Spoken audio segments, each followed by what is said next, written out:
Hey guys and welcome back to another video. അപ്പോൾ ഇന്നത്തെ topic എന്ന് പറയുന്നത് തലയിറക്കമാണ്. ജിമ്മിൽ വർക്കൗട്ട് ചെയ്യുന്ന സമയത്ത് നിങ്ങൾക്ക് ചിലപ്പോഴൊക്കെ ബ്ലാക്ക് ഔട്ട് ആവുന്നതായിട്ടോ അതായത് തലയിറങ്ങുന്നതായിട്ട് നിങ്ങൾക്ക് തോന്നാറുണ്ട്.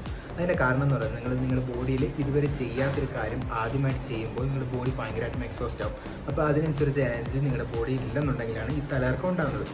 അപ്പോൾ ഇനി തലയിറക്കം വരുമ്പോൾ എന്താ ചെയ്യേണ്ടതെന്ന് വെച്ച് കഴിഞ്ഞാൽ നേരെ ഒരു ബെഞ്ചിൽ പോയി കിടക്കുക. നിങ്ങളുടെ കാല് നിങ്ങളുടെ തലയുടെ ലെവലിനേക്കാളും കുറച്ചുകൂടി പൊക്കി വെക്കുക. കാരണം ബ്ലഡ് ഓട്ടം കാലിൽ നിന്ന് തലയിലോട്ട് ഉണ്ടാകാൻ വേണ്ടിയാണ് അങ്ങനെ ചെയ്യുന്നത്. അപ്പോൾ ഇത് വെക്കുമ്പോൾ ഇങ്ങനെ വെച്ച് ഒരു 5 മിനിറ്റ് കിടക്കുമ്പോഴത്തേക്കും നിങ്ങൾ തലയിറക്കം കുറച്ച് മാറുന്നതായിരിക്കും, ബെറ്റർ ആകുന്നതായിരിക്കും. പിന്നെ വെള്ളം കുടിക്കുക. മെയിനായിട്ടുള്ള ഒരു കാര്യം ശ്രദ്ധിക്കേണ്ടതെന്ന് വെച്ച് കഴിഞ്ഞാൽ നിങ്ങൾ രാവിലെ വർക്കൗട്ട് ചെയ്യുന്ന സമയത്ത് ഒരിക്കലും രാത്രി ഡിന്നർ കഴിക്കാതെ ഒരിക്കലും രാവിലെ വർക്കൗട്ട് ചെയ്ത് എനർജി കൺസേർവ് ചെയ്യാൻ വേണ്ടി എന്തെങ്കിലും കഴിച്ച് എനർജി സ്റ്റോർ ചെയ്തിട്ട് വേണം രാവിലെ പോയി വർക്കൗട്ട് ചെയ്യാനായിട്ട്.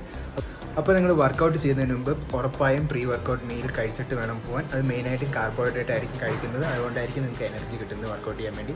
അപ്പോൾ രാവിലെ വർക്കൗട്ട് ചെയ്യുന്നവരാണ് രാവിലെ പ്രീ വർക്കൗട്ട് കഴിക്കാൻ പറ്റുന്നില്ല എന്നുണ്ടെങ്കിൽ രാത്രി എന്തായാലും കുറച്ച് കാർബോഹൈഡ്രേറ്റ് ഇൻടേക്ക് കൂടുതൽ എടുത്തിട്ട് വേണം കിടക്കാൻ. കാരണം ആ എനർജി സ്റ്റോർ ചെയ്യുന്നതായിരിക്കും നിങ്ങൾക്ക് രാവിലെ യൂസ് ആവുന്നത്.